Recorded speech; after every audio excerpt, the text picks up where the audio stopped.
Good morning, good afternoon, good evening, good vibes, good energy, good people. It's your boy Mickey Fenty, aka Mickey Made It. If you're new to this channel, you know what to do to this channel.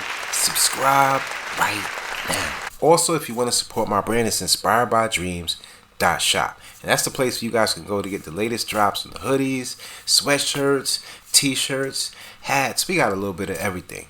Okay, today's episode, we're covering in this conversation Asians versus Asian Americans and just the different dynamics between them.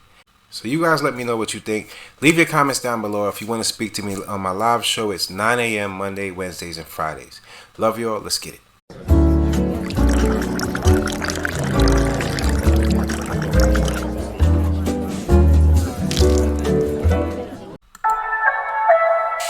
Mickey made it.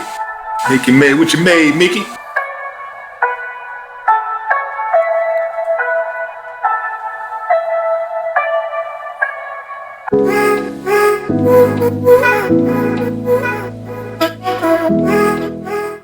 Since you ask, black people in the United States on average were more successful than Asian Americans up until the 1950s and 60s when the United States started pushing the model minority myth. If you look at census data from the 1940s, black people were earning significantly more than Asian people. But the United States was engaging in military actions in Asia under the guise of bringing democracy and fighting against communism when the rest of the world started to wonder, with the internment of Japanese Americans during World War II, the Chinese Exclusion Act, and Jim Crow, what business did the United States have being in another continent telling other countries how to operate when they treat their own people so poorly?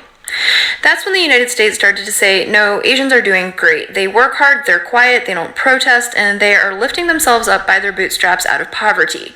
The problem is black people who are protesting. And opportunities that were previously withheld from both black and Asian people started being provided to Asian people and continued to be withheld from black people. Then in 1964, when the Civil Rights Amendment finally passed and black people were supposed to receive equitable access to those opportunities, in 1965, the United States opened the door to Asian immigration with the Hart-Celler Act and continued giving those opportunities to Asian people. Very importantly, the ability and resources to open, own, and operate businesses in black neighborhoods, which effectively deprived black people of the ability to invest in their own neighborhoods. Now, in case you're still thinking, no, it really is about emphasis on education, by the 1980s, an Asian American without a high school diploma was earning about the same as a white person without a high school diploma, and both were earning significantly more than a black person without a high school diploma. So that has nothing to do with educational attainment and everything to do with the opportunities provided. But also that you inserted yourself in a conversation between two Asian Americans to weaponize Asian American identity against black people is just gross. This may be the most important thing that I ever say. Asian Americans did not crack the code. It is that Asian Americans are white supremacy's favorite cipher where it comes to writing the fiction that white supremacy doesn't exist. Asian Americans do have the highest median household income by race in the United States, and we also have the highest wealth gap, with the highest income Asian Americans earning approximately 11 times as much as the lowest income Asian Americans. Also, Asian Americans are not the highest earners in the United States. Those individuals are white people. The logic being exercised here would be as if I took Jeff Bezos' household income and the household income of an unhoused person and used it to prove that the unhoused person has no problems because their median household income is billionaire. But the short answer to this is the Asian ethnicities that earn the most in the United States correspond to the Asian ethnicities that receive the vast majority of H-1B visas. In case your next question was, if the United States engages in so much white supremacy, why does it provide so much opportunity to immigrants in the form of H-1B visas? And it's because employers can pay employees who receive H-1B visas less than they would have to pay their non-immigrant counterparts. So it allows employers to gain access to highly skilled employees. And for the most part, immigrants who receive H-1B visas are able to earn more in the United States than they may be able to earn in their countries of origin, even if they're being paid less than their non-immigrant counterparts. Another reason why the United States does this is exactly to get people like you to ask this question. If Asian Americans seem to be doing well in the United States, that would indicate that white supremacy doesn't exist. The negative implication is if Black, Brown, Indigenous, and other people of color are not able to do as well as Asian Americans, the problem must not be white supremacy, the problem must be cultural to those demographics. However, if you look at Asian Americans who came to the United States not through high selectivity policies like H-1B visas and student visas, it becomes apparent that they do struggle with lack of equitable access to resources, and for them that has harmful outcomes very similar to the outcomes experienced by Black, Brown, Indigenous, and other people of color. Question. This actually is a serious question. Why don't you like us Black people? Non-American Asians always gave me the cold shoulder. American Asians were cool and I often hang out with them. Are they just not used to us? Partially. Sad to say, but I know that there's anti-Blackness very much so in a lot of Asian American communities. And obviously, unfortunately, anti-Blackness is global. And I think like it's a very long historical answer. Yeah. Some of it has to do with not being used to it. Okay, so colonization happened throughout the whole world when white colonizers took over Asia, Africa, all the other continents. And with that came the belief of anti-Blackness that was instilled upon all of these communities. Now, once those colonizations ended, you were left with this homogenized community where they don't know anyone who don't look like they're all white, all Asian, all South Asian, whatever it may be. And then all of a sudden you fast forward to having technology and Western media, because again, controlled by whiteness, is pushing out this message of that Black communities are gangsters, do this, they do that. And then that media gets pushed out into the world in the form of movies and TV shows. And now you take this homogenized community who has learned anti-Blackness through colonization and stuff like that, on top of the fact that it's then mixed with people who are learning about these races for the first time through fictionalized television that is controlled by white media. And then you have this biased look. So when they meet Black people for the first time, they're having to reconcile what they have been essentially brainwashed into thinking versus then trying to figure out what that means when they meet you and they're like, but you're not any of these things. Which is the reason why you get a lot of people from Asia who are having to go through that discovery, and Asian Americans who grew up with that and know that those are things that are essentially propaganda, mind washing, to keep upholding this idea of, and instead of using the WS word, I'm going to say anti-Blackness, because one is, hand in hand, and they push this anti-Blackness, then it's basically global propaganda. So then people are trying to, come to those terms, and instead of just being hateful, they may just not understand. Mm-hmm. You know what I mean? And I think that's like the short end of it. Yeah. I mean, I have nothing to contribute. That was very concise. A lot of people are just conditioned to believe that Black people are whatever the conditioner wants you to believe they are. Yep. And, like my grandma, the only Black people she had ever seen were American soldiers in Korea. And to her, they were all part of the same group. And then when she came to America, all she knew about Black people was, like you said, what she had seen on TV, what people had told her. And so she was very distrusting of Black people. And I was like, how many Black people are just like everybody else? Like, I go to school with Black kids, like, and she was just like, oh no, they're very dangerous. I'm like, they're not. This is just what people wanted you to believe. But, what else did she know? You know what I mean? She's just this like, country girl from, uneducated, and is told by everybody in power what to believe. My God is better. My people are better. My guns are better. So she's like, okay, well, all of these things are better. So I better side with the better side. Yep. Asian Americans versus Asians. I've literally had Asians get pissed at me. They're like, you're literally not even Asian. Outside of the US, ethnicity is not really a thing that they pay attention to. Yes, there are minorities, but 97% plus of those populations are still one ethnic group. So they don't think about ethnicity. They just think of nationality. So when they tell me you're not Asian, it's because they're like, you're American. Your nationality is US. You grew up in the US. How can you speak about what Asian people should think or or be offended by. Just because you think some person doesn't fit the bill of what you envision a person to be Asian is, that cuts you off from thinking about what that person's perspective is or what the history has been in the States, for lack of a better term, all Asian people, right? Their opinion is valid in their country and in their society. Their opinion is not valid in reflecting Asian American experience in the US. Before you jump into the fray with your 2 cents, maybe think about what the other perspective looks like. Why do Asian Americans feel the need to emphasize they're born, raised in the U.S.?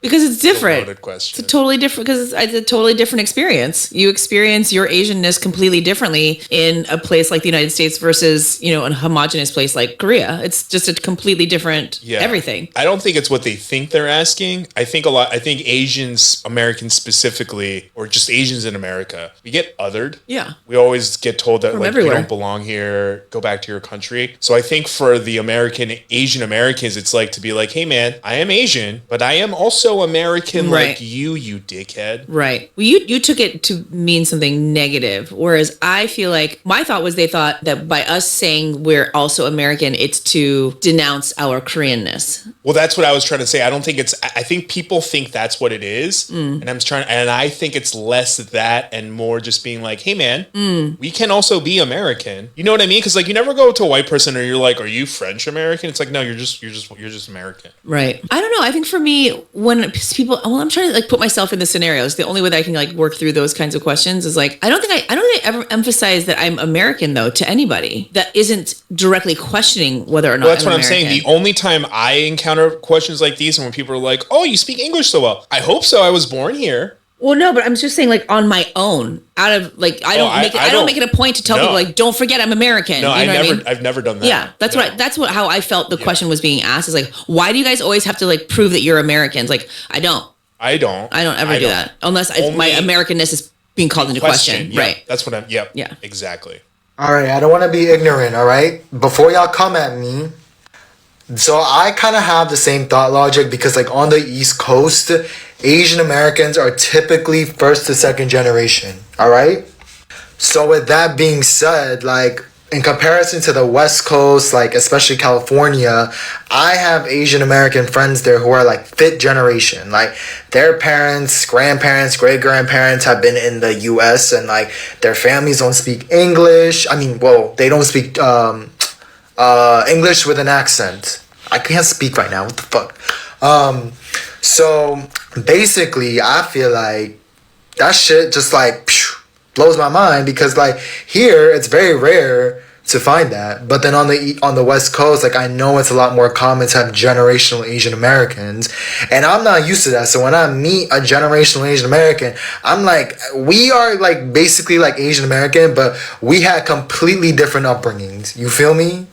Like they definitely feel like I'm obviously American, but I don't feel American in the sense like I feel like generational Asian Americans are like they're American through thick and thin type of thing. Like me, it's like I identify more as a Korean because even though I was born here, my mom and my family, they're like, they came here as adults. I consider myself to be the first generation because I'm the first in my family to be born in America, to be educated, have a life in America, to just have an upbringing here. No one else in my family has. So for me, it's like I identify more as a first generation American, but in the sense that like I feel more Korean at the end of the day because I grew up deeply practicing, the Korean culture, traditions, customs, speaking the language at home.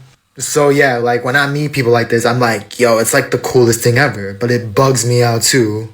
Being an American-born Asian and going back to Asia, we are treated as like a different class of people altogether. The shit I was getting on TikTok was related to a clip where I said, when I said I was from the US, no one gave a shit what kind of Asian I was because they just labeled me as American, as opposed to like trying to dig in and be like, oh, but like what kind of Asian are you? That's the one that got people riled up and like they do care about which Asian you are, but not Americans. So they did admit that like Americans have like a separate pass almost than like Asians from Asia. So there's recently been some disputes or debates between Asians and Asian Americans about cultural appropriation. It's kind of a long-standing truism that Asians in Asia tend not to really care about this issue, whereas Asian Americans do care. I think a lot of the time the debate is framed in terms of who's right. Are Asians in Asia right or Asian Americans right? So, I don't really think that's a very helpful way of looking at this issue. Asians in Asia don't have to think about this. They are the majority. They are dominant in their own countries. They haven't lived through being marginalized or being omitted or being underrepresented or being caricatured. I remember back when I was dating, it was very obvious that I was an Asian guy to most women in the US. One of the interesting things that happened was when I started dating my wife, who is Korean from Korea. When I hung out with her or her friends, I realized that they didn't see me as an Asian guy. Why would they? They saw me as just a guy. It was kind of funny to experience because throughout my life in the US, I've been aware, dimly aware, not necessarily the front of my consciousness, that people perceive me as an Asian guy, not just as a guy. So I internalized it to some extent, just like most Asian Americans do. But the fact is, I am just a guy in Asia. When I was living in Korea, even though I'm actually Japanese American, most people perceive me as Korean most of the time, at first at least. It was kind of a relief to be responded to in that way. It's just a default human rather than a different type of human, like some sort of hyphenated human. But at the same time, even though I had internalized that, growing up, I always felt very proud of my own cultural heritage. I got this from my parents and, my relatives. Even though I internalized to some extent this sense of being different, being a minority and so on, I never really experienced that as a sense of inferiority. In many ways, I felt there was tremendous riches in my own cultural background, Japanese culture, East Asian culture, and that Americans, if they were actually interested in it, could benefit a huge amount from learning about it. So I suppose I have kind of a mix of both the Japanese American or Asian American reaction to cultural appropriation as well as the Asian reaction. I kind of think, well, maybe they'll get something out of this. Maybe they're going to benefit from it. At the same time, I totally understand the reaction that the dominant culture in the US tends to just consume foreign cultures without it really being an even exchange. I agree with that. But at the end, to the extent that it's not really cultural appreciation, I tend to think it's their loss. It's a superficial take. To me, they're the ones losing out if they're appropriating culture rather than appreciating it. We want this man to look like a K-pop artist. It really doesn't make a lot of sense to me. If we're going to make it... I'm just amazed by how ignorant Americans can be sometimes. This movie clearly was not trying to target Asians in Asia. This movie was definitely for Asians live overseas as a minority. It's perfectly reasonable for Asians in Asia think they would prefer a K-pop star. There's nothing wrong with that. For example, the Mulan movie, she was a good representation of Chinese in mainland, but not for overseas Asians. This is how at least Chinese want to be represented in movies. This is Liu Dehua. This is Gu Tianle. This is Huang Xiaoming. They all probably work for this role if this is targeting Asians in Asia. Marvel was not trying to make money from East Asia. It has nothing to do with identity politics. He's just not their tea. You know what's the easiest way to spot Asians that are from the West versus the East? Just look at their hair. I've noticed if you are a Western Asian, girls usually have like highlights or balayages. Their hair is usually, it looks very dimensional. And girls from the East, I've never really seen a girl with balayages or highlights unless they are trying to go for that Western look. Usually they have like solid hair colors, like either browns or reds or like blondes, but it's just like always solid.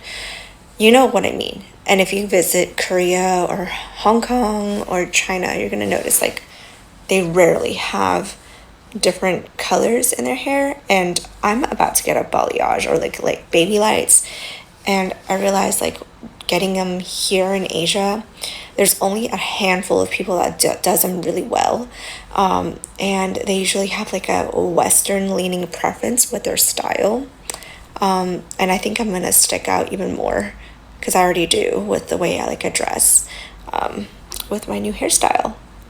I low-key hate all Asian friend groups. 90% of them are so fucking toxic, whether it's the East Asian friend group or a Southeast Asian friend group or a South Asian or Central Asian, any one of them. I might be biased, but I personally think that East Asian friend groups are literally the most toxic because they are the most egotistic. While pretty much all Asians suffer from very similar generational trauma, I think East Asians, because most of East Asia is richer than most of other parts of Asia, East Asians tend to justify their cultural ignorance with, in terms of, oh, I'm still getting money either way. I'm still living good. Like, I don't care about this. I'm gonna just become a doctor, engineer, and my parents can pay for college for me. So I don't give a shit. Like, that's your poor people issues. Which adds another layer of issues on top of the readily generational trauma throughout Asia, is that they make a tear in the entire Asian community. They will look down, especially, for example, South Asian and Southeast. Okay, I'm gonna need my Asians and my Asian Americans to pull up to this conversation because I need some validity on some of this